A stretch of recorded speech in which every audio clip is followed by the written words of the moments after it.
When it comes to the vaccine rollout, Coin 6 is working to learn who should be included in the next phase. The Oregon Health Authority's Vaccine Advisory Committee met again today in an effort to try to narrow down their recommendations. This is something our Lindsay Nadrich was able to listen in with. And Lindsay, what did you find out in today's meeting? Well, the Oregon Health Authority said that as of this week, Oregon has received a little more than 610,000 doses of the vaccine. So we wanted to know how many of those have been given out and how many are still sitting on the shelf. According to the state dashboard, OHA has administered a little more than 238,000 vaccine doses so far. That leaves roughly 371,000 unused doses. But you also have to keep in mind that people need 2 doses to be fully vaccinated. And so far, just 27,000 people have both shots. As we do more and more prime doses, then more and more of our allocation needs to be devoted to second doses. I've asked OHA twice now for an exact number of unused doses, and they haven't responded.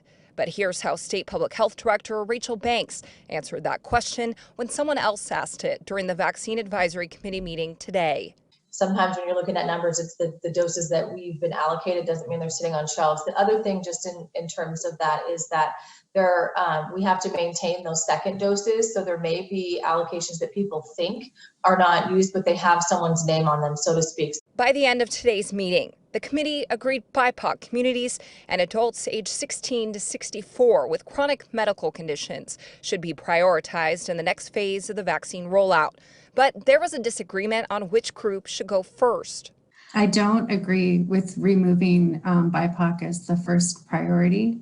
And I don't. I think it whitewashes the structural racism and systemic racism that we are trying to center.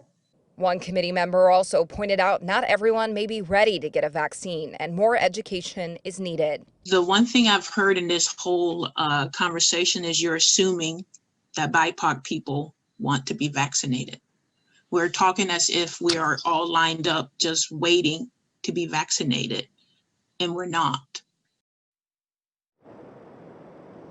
Well, these are all issues the committee plans to discuss further when they meet again next week. They also plan to make a final decision on which group should be first when they meet again on Thursday. Reporting live, I'm Lindsay Nadrich, Point 6 News.